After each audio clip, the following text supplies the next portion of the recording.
Alrighty, we're gonna do a quick and dirty flat Black Friday webcam shootout.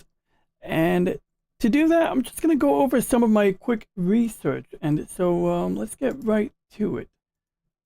So we're gonna go to my main display and take a look at my cart. And I ultimately chose this webcam here, the Elgato Facecam. It was a hard toss-up between this and the Razer Kiyo or Kiyo Pro webcam. Both cameras are, able to do 1080p at 60 frames a second. This is, different than what I was previously accustomed to. For example, this camera up here, which you can't see right now. This one here is 1080p, 30 frames a second, and it gives you 30 frames a second whether you're at 1080p or 720p. My big issue is the, exposure latitude in automatic mode. Hey Google, lights out. Hey Google. Okay, never mind. So it's a little bit more acceptable, but still, you got like this radical, like overexposure on the Xbox 360 gamepad. And in order to, bring that back to something normal, I got to go into properties and click config video. And well, you can see the window in the top left corner. In OBS, you go to properties, you click configure video, and you get this dialog box, which you can already see. So basically, I can go and mess with my manual focus or rely on the autofocus. But really the big thing for me was this. A lot of times I have to, adjust my exposure manually, and I got to strike a balance between, the black mat on my desk and the light colored gamepad. If I want to show people my Stargate trading cards, which I have a binder full of them, it could be a little tricky. Like, you can't see anything on this card. What about in automatic mode? Well, it's a little more visible. It comes out pretty decently when you hold it up to the camera, but as you move it out, it's a whole other story. And, you got this card right here. Would you believe there's text on here? Sometimes you can see it. Sometimes I have to hold it up. And so, depending on what I'm doing, there are times I can't get reliable autofocus, and I have to go here and mess with this. So being able to use my webcam, this camera here as my new down-facing camera is a game changer. It means I can use the manual focus knob here. See?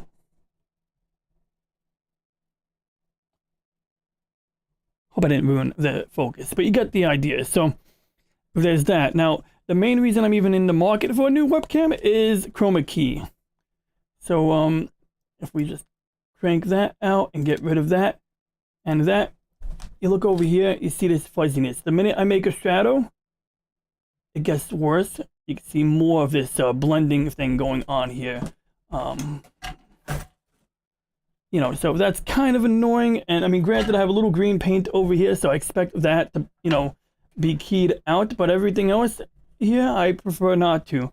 Now, maybe I just need to add more lighting sources. So I got my ceiling light. Hey, Google, lights on. I got my 2 box lights. I literally took a cardboard box and lined it with aluminum foil, and I stuck a chrome dome inside of it. And I bought 2 LED light bulbs, not adjustable, but both of them put out the warmer color temperature, whatever that is, 4500K or something crap like that. So, it works. You get like different lighting. In theory, you light your background separately from your foreground, because in chroma keying, you're trying to, keep this lit somewhat evenly. And you can see how the shades of green are a little different over here. Because of the shadow emitted by this, I actually put some green tape here just to kind of help it blend in. But the real thing is, the solution is to get like a Sony A600. The Sony A600 SLR or mirrorless SLR camera, about similar form factor to this, has, I think, the appropriate image sensor. Maybe it's 10-bit color, I forget. But the bottom line is that it's the known thing, is the go-to.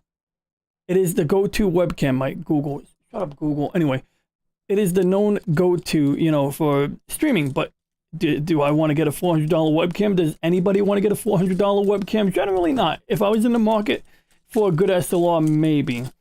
And I actually thought about foregoing this purchase and using an astronomy camera as a webcam. But, you know, I want to get that Black Friday special, right? So I can always return it afterwards.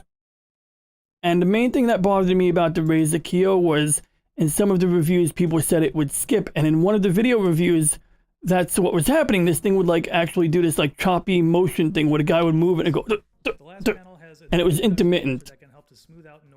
And it might even happen like right here.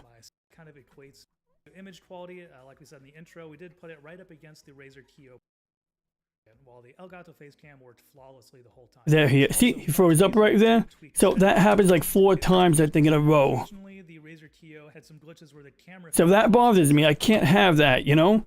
So, you know, for that and that alone, I'm just like, kind of like a little apprehensive. Now, if it's like one guy in a review on Amazon, I could chalk it up to maybe a person having a crappy computer or, you know, screwing up their settings or something else. But it's happening to someone who looks like they may know a thing or two about what they're doing. So, there's that. Now, the CNET review didn't go into detail on that, but this was a very good review. I mean, I'm definitely going to link this one here.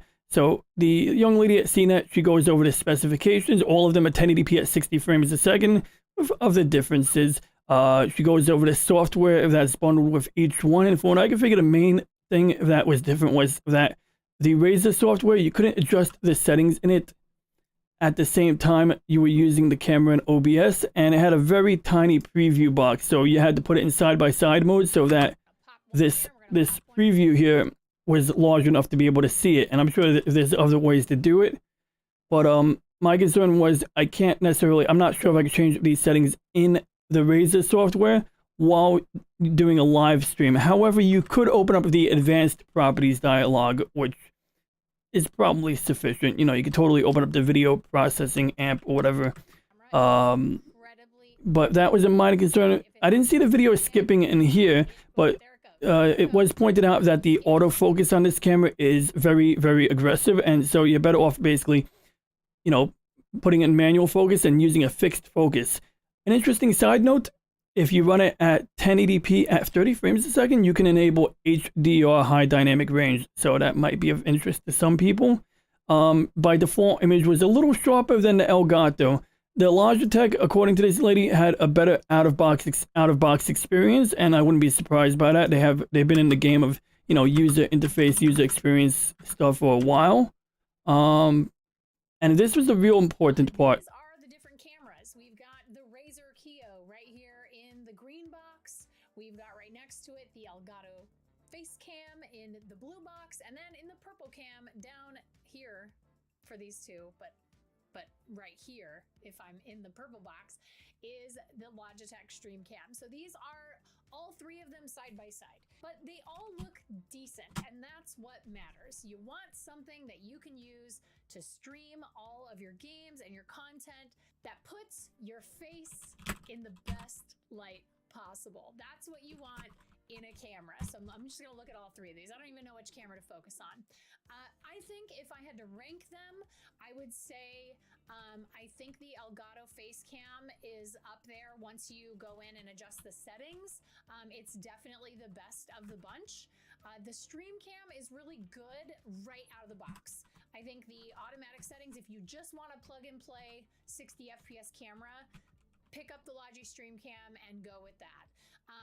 And then I would say the Razer Kiyo also looks really good, but I do think it gives you a little bit more of a stylized look, the added contrast. It reminds me a little bit So I got to copy a link. Difference between taking pictures on an iPhone versus taking pictures on a Samsung device, right? So right off the bat, the top right corner image is the Elgato Facecam. Whereas over here, you got Elgato and Kiyo Pro. And, you know, aside from that skipping issue, you can see the color on here may look more artificial. This one, once you tweak it, comes out pretty good. And if we go back to the beginning here, you can actually see the labeling right there. So that's the part that I think, you know, gives us the important, you know, aspect. So, you know, I personally think this one on top right looks better. I mean, like, I can see, you know, it just looks sharper on the back right. The studio foam Even like things like, you know, highlights, the eyeliner, the lip gloss, just the highlights on the lip gloss, like, is more defined. Whereas over here, I don't see that reflective highlight over here. And, you know, like, it's a minor thing, but it's like, it tells me that if I was holding up a shiny object, that you may not get the same level of definition, right? You know, so, there's that. And basically, I know I can adjust the settings in real time while using the Elgato Facecam. I know that out of the box it may not be the best, but I know that once I make some adjustments to it, I could probably get a better picture. And more importantly, in the reviews on Amazon and in general, as I understand it, the Elgato Facecam is like the next best thing to getting the whatchamacallit, Sony Alpha A600. You could buy either a $400 Sony mirrorless DSLR camera and use that as an, you know, webcam. You would also have to buy an HDMI capture device like the Elgato Stream Link, for example, or maybe you can get like a cheap one, but I would say the color rendition would be questionable. Or you can just go and spend that $120, $140 on Black Friday, normally $200. So you got like 2-3 hours if you're, at least I know in New York, I got about till 2 a.m. to make this purchase. It's 11:18 p.m. right now. So I'm just going to drop the $140 on the Elgato based on this review and based on the other review I saw. I'm a lot more comfortable. It was tough to not get the, not get the Razer, because I think Razer brought something interesting to the table. I don't think you should disregard it. I think you should definitely give consideration to the Razer webcam, but there was like one concern with that skipping issue. Beyond that, I just was concerned about the software it was bundled with, which really, if it was just the software, it may not be that big of a deal for me, but the skipping thing was like the deal maker for me. It was like, I can't get the better price on the Elgato camera after today. So being, with limited time, it's like, okay, that's it. Now, I could buy both cameras and return one. It's crossed my mind, and between now and 2 a.m., it will be on my mind.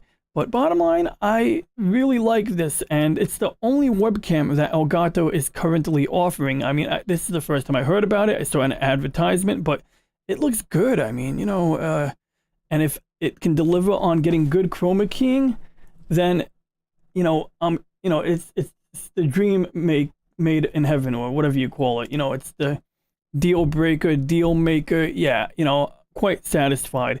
Now, if you're an optics person, let's see, f2.4 24mm all glass optics. And what about this guy right here? What's our, F number? Does it have F number? Does it have a millimeter number? Does it have any information here? Let's see here. What is the, f-stop? Like, does it have f-stop or f-ratio? No idea, but I'm sure that somebody covers it in some detail somewhere. I just don't have time to decide right now, so I'm going to stick with the Elgato camera, but I still don't have anything against this. It's more about concern and paranoia than anything else. Both cameras appear to have a removable USB cord, so that's really cool. You can see like a little detachable cord there, and that's one of the big things about this Elgato. This camera is attached to a tripod thread, so you can remove this little base and put it right onto, this monitor arm I'm using for my Logitech cam right now. I have this little arm. It's using a tripod thread.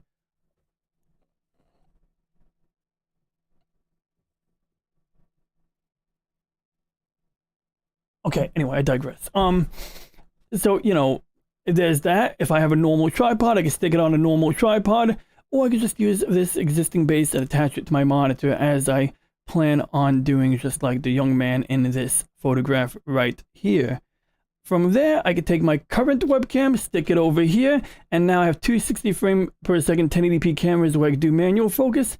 The only downside is that if I was using my, if I was using an SLR with HDMI, I'm using an internal Elgato. And so with the internal Elgato card, I can go from the camera to the HDMI input on my PC, have a nice little zoom action going on. I could use interchangeable lenses and manual focus. It would be really wonderful. Or you could use it as a webcam. But the problem is most people will be using, you know, a USB dongle like the Elgato Streamlink, HDMI to USB adapter, and there is a limitation, basically a roughly hard limit of 2 webcams on USB. You really cannot put more than 2 high quality webcams on USB. You can barely get 2 1080p webcams on USB.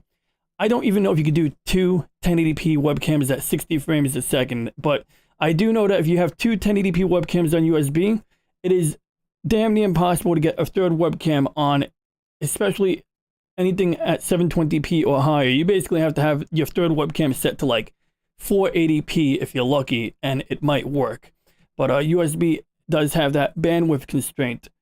And so, you know, using an internal HDMI capture card on a desktop computer does afford you the luxury of using a good DSLR as your webcam or as one of your auxiliary cameras.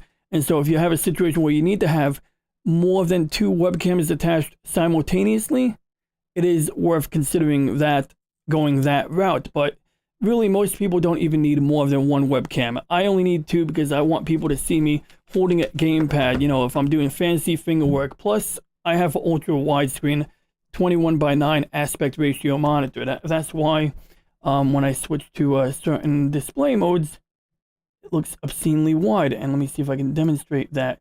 So what I would generally do is in certain games, wherever I put it, I forget where. I got so many scenes and sources in OBS, but the general idea is I can do something like this. I can go show my whole monitor, or I could do that. There we go. And so what I would do is I would have my ultra widescreen monitor occupying the top, and then I turn on my secondary camera and I have it down here. And then I can even take the OBS stats window and capture that and put that in this middle region. Can I point like that? Yeah, like right between. You get the idea, you know. So in that black box, I could put something else there, like a data feed, or if I was doing astrophotography, I could put something there. So this particular layout can serve me. For most people, you're going to use up the full screen, and so you generally don't want to have more than, you know, 1 webcam. But just given my usage case, and in my case, what I'm thinking is I might want to take something apart. So if we turn off my monitor, where is my monitor? I can take shit apart on my desk. I could be like, okay, we're going to do a demonstration video, and obviously I might, you know, crop this or shove it to the side like that, and then I can go, okay guys, let's take this shit apart, and then I could go and whatever the heck I want, you know. And so that's like when I was doing the N64 HDMI mod and upgrade, that's what, you know, was kind of useful. So I don't really need more than 2 cameras, but I do really need to have my secondary camera to be a little better than this. I need something that has better exposure, and I really like the idea. I definitely do need something that has some kind of manual focus on it. So by getting this Elgato camera, I'll have better chroma keying and none of this blending bullshit you're seeing right here on my desk. None of that, hopefully. And if I have to buy more lighting or do something with lighting, at least if I have a camera that I know can rise to the occasion, I know I'm not going to be wasting effort on additional lighting. So yeah, looking forward to this. And then beyond that, I'm gonna get the Stream Deck because it's like $30 off normal price. So let's just, you know, make the plunge. You know, I'm gonna, you know, make that happen. So looking forward to that. If you have any questions, comments, or ideas, please leave a comment. Bear in mind that Black Friday is gonna be over like really soon. So of course I can't really give good purchasing advice for Black Friday, but maybe, you know, there's going to be other things on the horizon we can discuss. One thing that I'm on the fence about purchasing right now is the Elgato key light. It's like $100, and then they have one that's $200. Now, the $200 one is literally twice everything. It's got twice the size. It's got twice the lumens. I mean, this young man here did a video. He just says 2800 lumens versus 1400 lumens. They can be adjusted between 2900 and 7000 Kelvin. So, in other words, you can adjust the color temperature to be warmer or cooler in order to meet your situational need. And so, I'm very seriously considering this, and I guess what might cause me to buy it sooner is if I found out that the Black Friday deal was way better than normal price. But, you know, if $30 price difference, it's not the end of the world. If I don't take advantage of it today, I can still order it like, you know, half hour from now if I change my mind. But for now, I got my necessities here. I don't mind using numeric keypad. This was only like $15, but the Stream Deck lets you have multiple pages. So you can use one of the buttons to change the mode for each button, almost like using a shift key. But I think you have more pages. And so I'm guessing that you press one of the buttons to cycle between different pages, or maybe these two buttons do it like folders. And yeah, I see scenes and mixers. So you press this button, you get your mixer. You press this button, you get your scenes. And I have a lot of scenes in my OBS. I mean, if you look at the bottom of my OBS window here, I definitely got to do some cleanup here. But regardless of it being clean or not, having this definitely is going to rock. Right now, I can do two things with my numeric keypad. You know, that I can probably do better with the Stream Deck. So, for one, I can press this button to turn myself off. And this to mute my audio. Audio on. Audio on. And having more granular control over the rest of my audio, and being able to have a button that changes state so that I can clearly see when the audio has been muted on a given source or output or input. That is awesome. So yeah, I'm gonna finally drop it. But this was, I gotta say, if you're on the fence about getting a Stream Deck, get a numeric keypad, and configure OBS to react to it. The only caveat is if you're in a chat,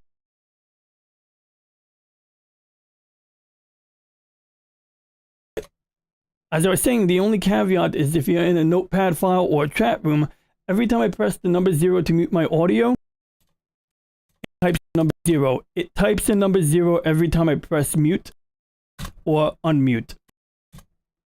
Same thing if I go and I do my, you know, display.